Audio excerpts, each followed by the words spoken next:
what's up, y'all? It's Poppin' It's D, about to react to this vid by Maddie Balls. This is titled Industry Plants That Failed. I made a couple videos talking about industry plants or whatever the case, and people, love to debate whether someone is an industry plant or they're not. I don't know who the hell these people are, though, in this thumbnail. But clearly, the experiment failed and they never popped off. So that's why I apparently don't know them. But let's see what happened. Let's watch.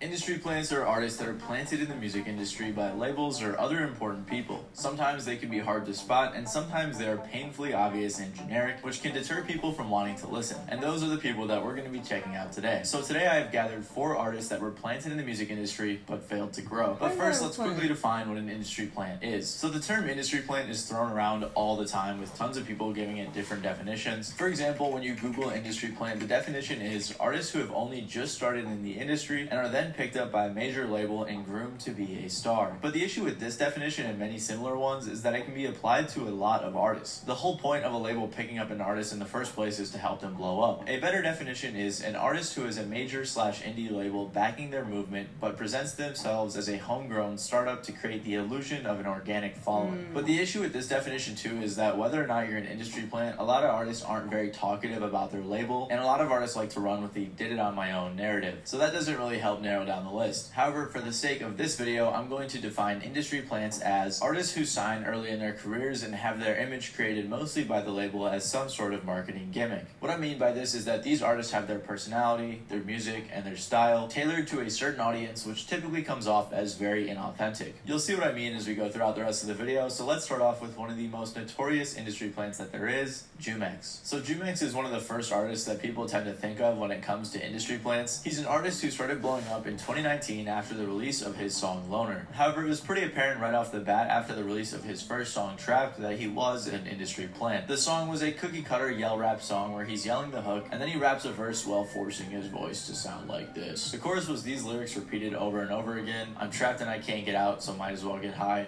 I'm trapped and I can't get out, so might as well just die. And I don't mind mediocre lyrics and stuff being repeated. Like Lil Pump is a good example, but at least Lil Pump had some sort of character and some charisma that made the song fun. Jumex's song was just, hey, X is popular, let me try to copy that. But the reason it was apparent that he was an industry plant because of this song is because it was his first song and it had a music video directed by ex-Odd Future member Taco, who's pretty up there in the music industry. And he was already signed when this song was released. So then it begs the question, how did Jumex get planted? Well, Jumex was your average high school SoundCloud rapper who was fascinated by music from artists like Lil Peep, X, and others. He was releasing some music before he was planted, but it was even worse than his newer stuff. You were never there, hearts broken to despair. I saw you in the summer, just a girl with blonde hair.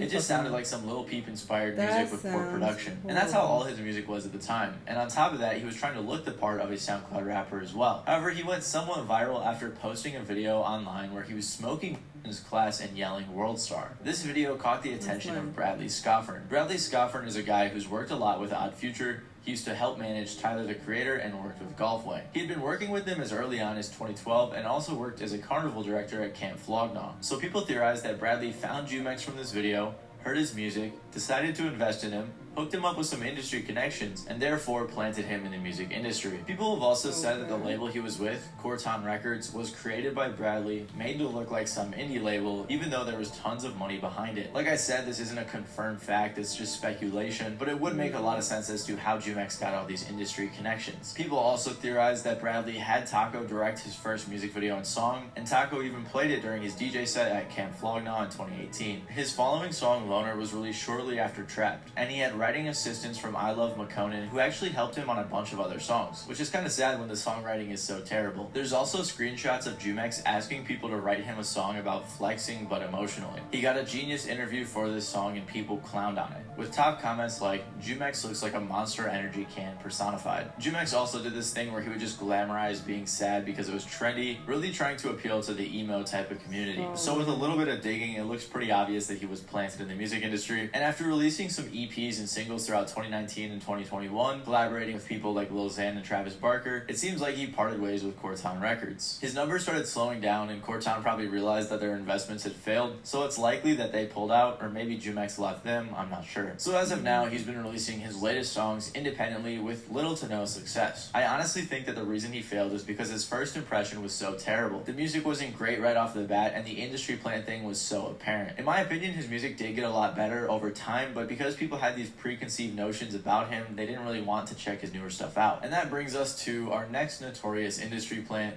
Baby Goth. So Baby Goth is an artist that just appeared one day. She popped onto the scene when she was featured on Trippie Redd's album A Love Letter to You 3 on November 9th of 2018. Shortly after that, she released her first song, Swimming, with Trippie Redd and Lil Xan. So right off the bat, she looked like an industry plant. I mean, her first song wasn't even out and she was already on Trippie Redd's album, but there's a bit more to the story. Before she became Baby Goth, she was always really into music. She started making music under the name Bria Bueno and had been doing covers and releasing her own music. She was even with an indie label called Rewind Records. In 2016, she posted an Indiegogo campaign with the attempt to raise money so she could make an EP. Unfortunately, though, she only raised $320 out of her $14,000 goal. Eventually, she was able to release her EP called Babyface, which was more like a pop-sounding project that was actually pretty decent. She had a pretty good voice, and I think she could have had more potential with that had she not rebranded. Baby Goth was doing a ton of things to try to get noticed, and she claims that she was eventually noticed by some people in the industry who found her on their Explore page on Instagram. She then signed to Republic Records, which is a branch of UMG, which is one of the big three record labels in the music industry. And when she got signed, she underwent a huge rebrand, covering up her previous career and creating a new image, which is a theme we see among many other industry plants. Her new image was face tattoos, flexing money, and posing with guns. Her and her label were also seemingly hiding the fact that she had a husband and 2 kids, so clearly her label was trying to make her appeal to a certain audience, which, like I said earlier, is a marketing gimmick. Baby Goth then began blowing up after her first few songs. However, though, shortly after she started releasing music, she was exposed by a YouTuber named Progress, who basically proved she was an industry plant. He even found a video of one of her managers saying himself that he made her entire image and brand. He said that she was like a potato with no personality, so he gave her one. She has no personality. So I was like, since a person can't speak, you gotta make them look cool, right? So we get a cool name, right? All we had to do, that's a cool name. get face tats, because all these artists got face tats, right? So you build her aesthetic, you build her brand, right? So when she walks into the office, she looks cool. You know what I mean? That's all labels want. And that was insane to see. I cannot believe that he admitted that online for people to see. And honestly, her music as Baby Goth wasn't even that bad. Like, I'm not gonna go listen to it personally, but that brings me to another point that I want to make in this video. At the end of the day, in my opinion, if the music's good, that's all that matters. Anyways, she released an EP and continued releasing music throughout 2020, including a song with Slim Jimmy. But as she kept releasing, her numbers continued going down. The fact that she was an industry plant and her music seemed so inauthentic is most likely the reason why her career didn't work out. She's been teasing new music to this day, but has not released anything since 2020. Our next industry plant is Sorry guys, 1 second. Hey, what's up, man? Hey man, I'm watching your new video and I love your shirt. How are you seeing the video on? Y'all go support.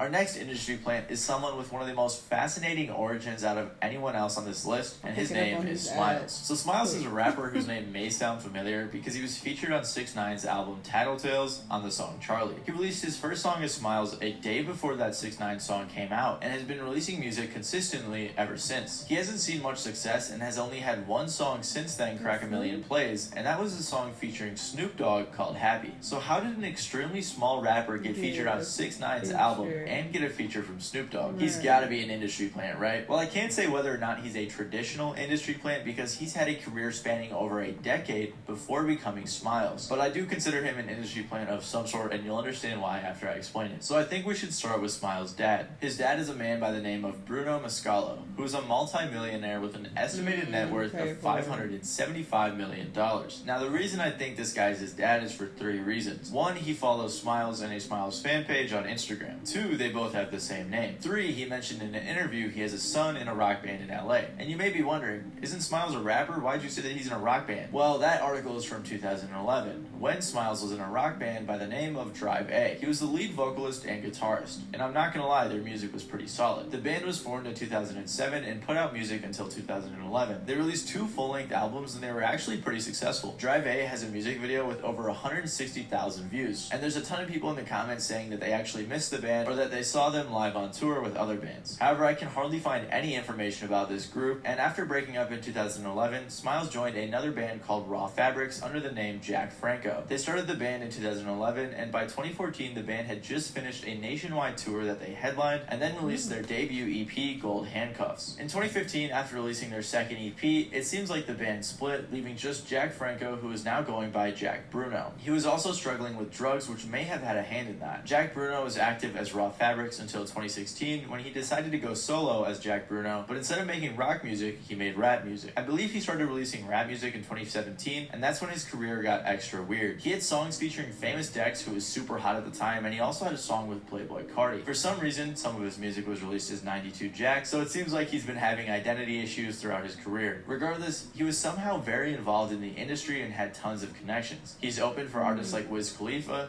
Juice WRLD, Lil Pump, Lil Skies, 6ix9ine, and Ray Shremmerd. It's left a lot of people wondering how he was able to get these connections, and I've seen some people speculating that he paid for them. And that would make sense since no one really knew who he was, and he was even booed off stage at some points. I feel bad for how hard he was clowned on, but the music was kind of cringy, like this live Dunkin' Donuts performance he did. Trying to eat a diet, then you eat a donut. When you're trying to stay sane, then you up and go nuts. Anyways, he released a lot of music as Jack Bruno, although most of it's been deleted from streaming services. But then in 2020, Jack Bruno again rebranded to Smiles, whose persona was essentially that of a 2010 smiley face emoji. It seemed like he was trying to have a similar image to 6ix9ine. He came out as Smiles under Create Music Group, which is the same group that has worked with 6ix9ine, YNW Melly, and more. So people speculate that the reason he has all of these connections isn't because a label scooped him up and tried to make him an industry plant, but instead people speculate that he's just asking his dad for money so he can pay for these extremely expensive features and pay to open for people on tour. So that's why I'd say he isn't a traditional industry plant. It's more like he used his dad's money to actually plant himself in the music industry. And since he only has 18,000 monthly listeners, despite all of these features and connections, I'd say it's been a failed attempt. So yeah, Smiles' career is crazy, and I haven't seen anything like this, so maybe I'll do a full video about it one day in depth. And that brings us to our final really industry plant, Icy Narco. I'm Icy Narco. I deserve to be the XXL freshman because I taught SpongeBob how to play the clarinet.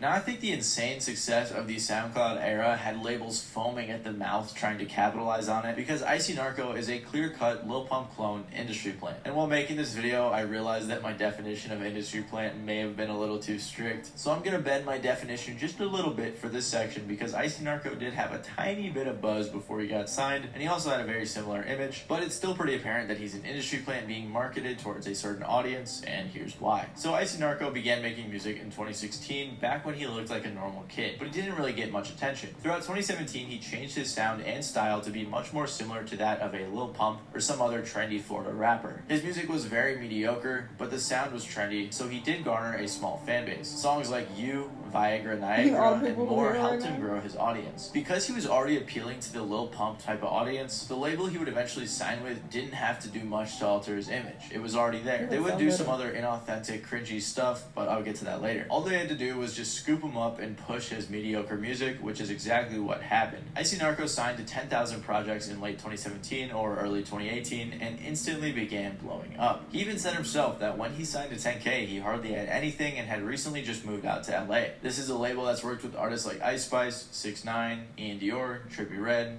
Coin, and many more. His first few songs that were released on streaming instantly blew up and he got millions of streams. Icy Narco got a No Jumper interview and was seen with many other artists like YNW Melly and Young Nudy. However, the gimmick wore off quickly and his streams immediately plummeted after his first few songs. And of course, some people were enjoying his music even before he signed, but it was very short-lived and a lot of his views were probably just from people who wanted to check out the new and blue Lil Pump. He dropped his album Winter Can Be Murder in 2019 with 10K and it performed very poorly. It seems like his label even had him link up with Gary Vee for some reason, maybe for publicity or PR, but it's clear that this was a corporate decision. Regardless, after 2019, he stopped working with 10K Records and has only released 5 songs since. The reason he didn't work out is because his style was so unoriginal and it was very obvious that the label was just trying to capitalize on this trend. Most viewers were aware of this too, with top comments like, "This guy jacks so many rappers in one track," and "XXX the smoke pump guy. And again, I wouldn't say his music was that bad. It was decent, but it lacked any originality, and it was capitalizing on a dying trend. So despite 10K Records planting him in the music industry, he failed to grow. Let me know if you have any other industry plants you'd like me to talk about in the comments below. Anyways, I hope you guys...